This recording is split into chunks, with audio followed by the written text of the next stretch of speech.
Hey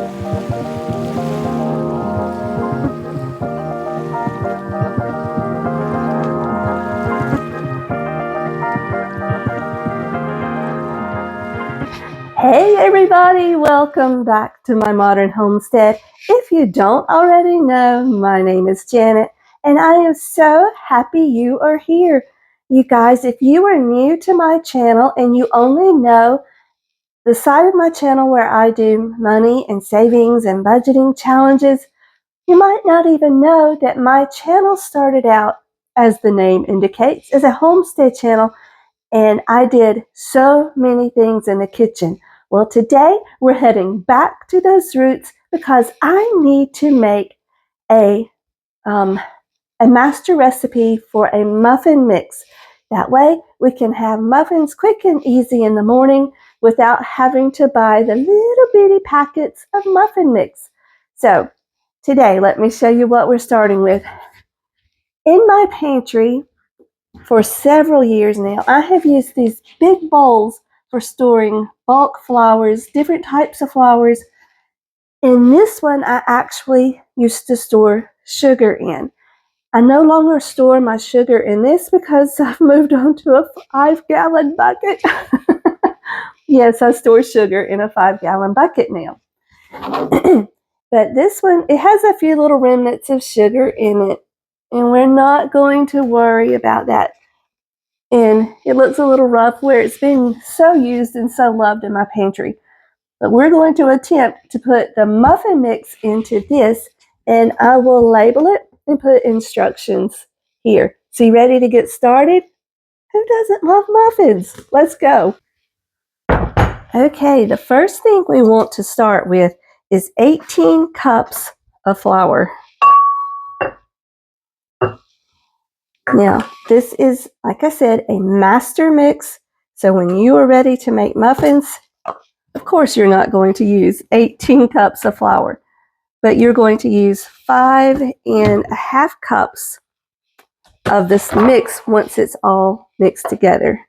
So let's see how many cups of flour we've got. I'm not going to be exact. 1,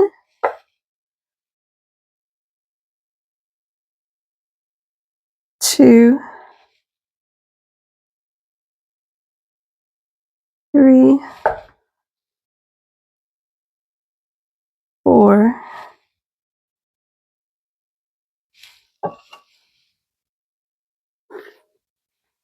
5, and we'll keep going until we have 18 cups.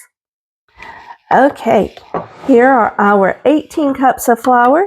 Now we need to add in 5 cups of sugar, and that's just regular white granulated sugar. See, I wasn't kidding. I really do keep it in a 5-gallon bucket.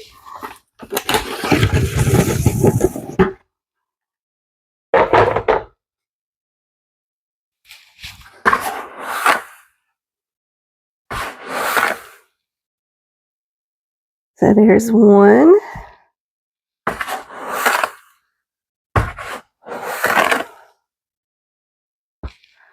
2,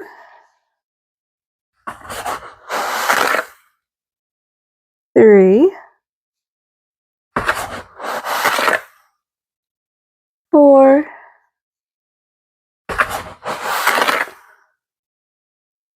and 5. Voila! So I have the flour and the sugar combined. I'm just going to stir it a little bit just to mix it up.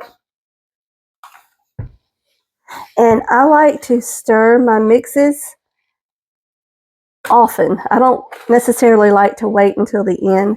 I guess if you've got to, you've got to. It's no big deal. It's just my thing. When my children were little and I was working, I used to like to make a lot of different bulk mixes. I would do pancakes and waffles, muffins, brownies. It just made it easier for a working mama to do things homemade. Okay, so now let's add in 2¼ cups of buttermilk powder. If you don't have buttermilk powder or enough, you can use the non-fat dry milk powder. This you can get in pouches or you can get it in bulk. And our local store, this buttermilk powder is very expensive, so I only have one container of it. And I'll just make up the difference with the regular dry milk. Well, doesn't want to come out.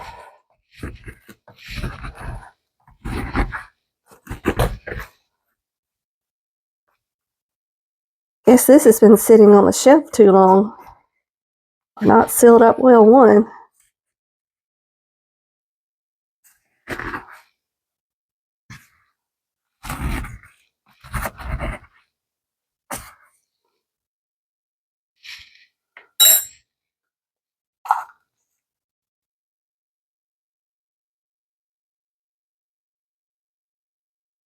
So 1 cup. I might have enough of the powder.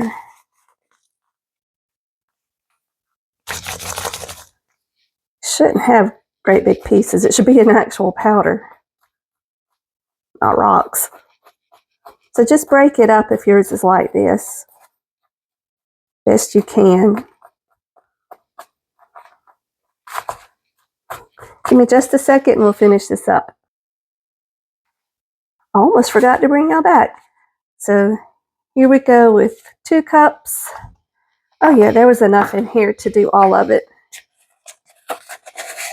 And a 1/4 cup. And just a little extra for good measure. Why not? It's just muffins, y'all. It's not an exact science. Okay, so let's give this a good mix.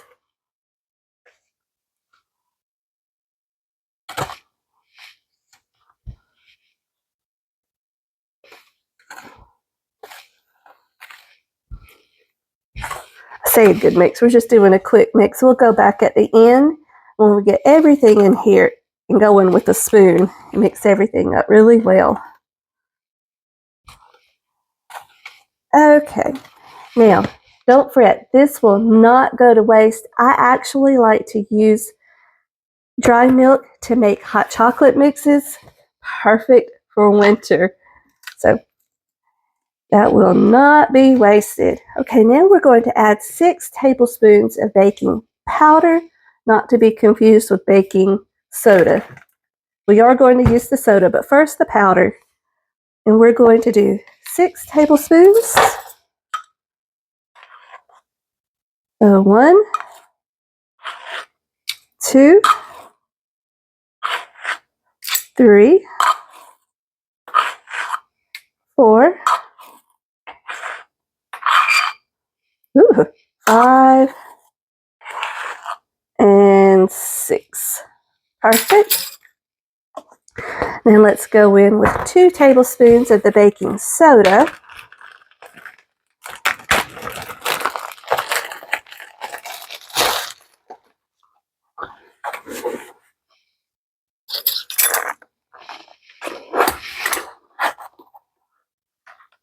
Oops. 1 and 2. Okay. Now we're going to add 2 tablespoons of salt. When I store my baking soda, I like to double bag it to try to keep as much air out as possible. And it seems to last a lot longer. Well, you know, if you can get that first bag down in there. Okay. 2 tablespoons of salt.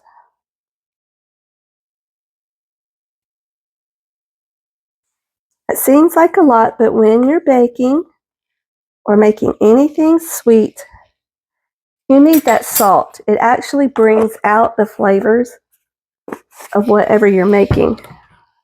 All right, and then we're going to do 2 tablespoons of cinnamon. Ooh, looks like I'm going to have to buy more cinnamon this year. So 1,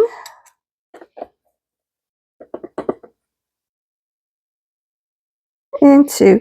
And the cinnamon and nutmeg are optional. You don't have to have those. But if you're just doing a plain muffin, you'll appreciate having that flavor. I'm not going to grind up nutmeg. I do like to do that fresh. But to do 2 tablespoons in a muffin mix, I'm not going to sit there and grind that much nutmeg. There we go. It's just right. Now I need more ground nutmeg. And that, you guys, is it. Just give it a good stir, and you have your homemade muffin mix. So you don't have to go to the store and buy those little packs. Isn't that the coolest?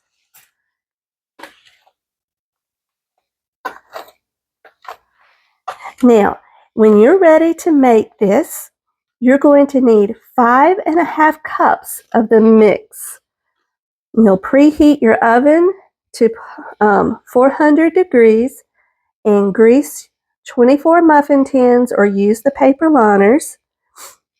And then in a big bowl, you want to beat 4 eggs, 3 teaspoons of vanilla, 2 cups of water, and 3/4 cup of vegetable oil or butter that's been melted. Then you're going to stir in 5½ cups of this dry muffin mix just until it's moistened. It's okay. You're going to have lumps in it, and that's just what you want. And then you're going to add in any mixes you would like. One I've been using at work is banana cinnamon muffins, y'all. They are so good.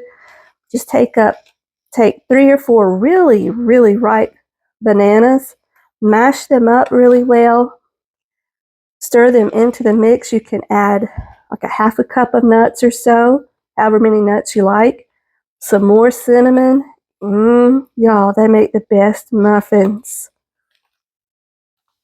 So then you're going to fill up each cup 3/4 full of the batter. And then you're going to bake the muffins for 18 to 20 minutes or until the tops are golden brown and a toothpick inserted into the center of the muffins comes out clean.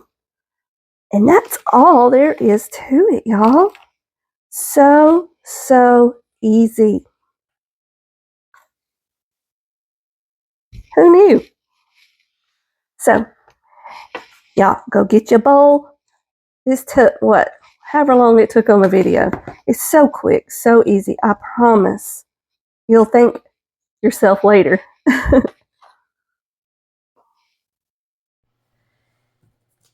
Okay, I've made a label.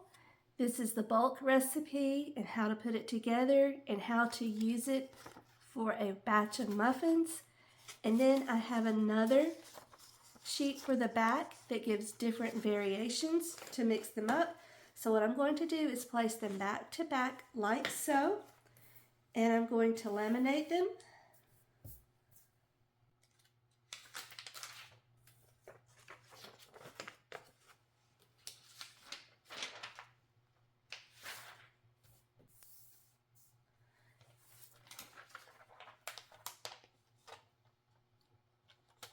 Something was on my table. I don't know what that is. It's like coffee grounds. World.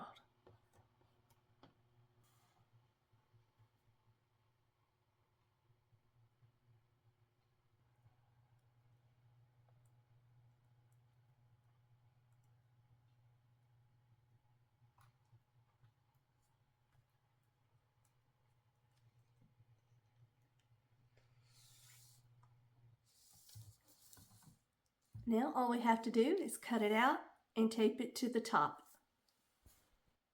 I'm going to leave a little bit of an edge on it to make sure it stays laminated and sealed.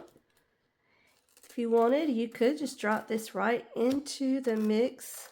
It's laminated, it's not going to hurt anything.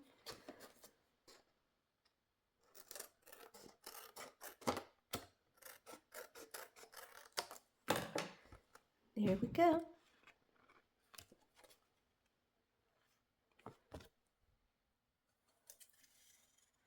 You can just use regular tape, or you could use packing tape.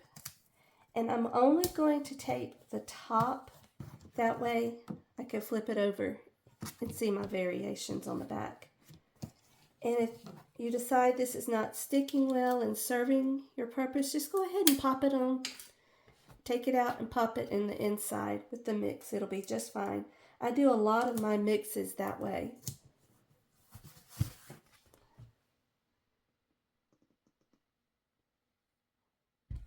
So there we go, you all. That's how easy it is to make your own muffin mix. Now, if you would like to make berry muffins, just mix in a couple cups of blueberries, strawberries, mixed berries, however you would like. You can stir in some chocolate chips, nuts. Y'all, please pardon my hair and pardon this lighting. It's awful. I'm so sorry. So you guys, thank you so much for joining me. I was trying to figure out what that is on my refrigerator. So until we meet again, you all, may you be blessed. Mwah. Love you guys. Bye-bye.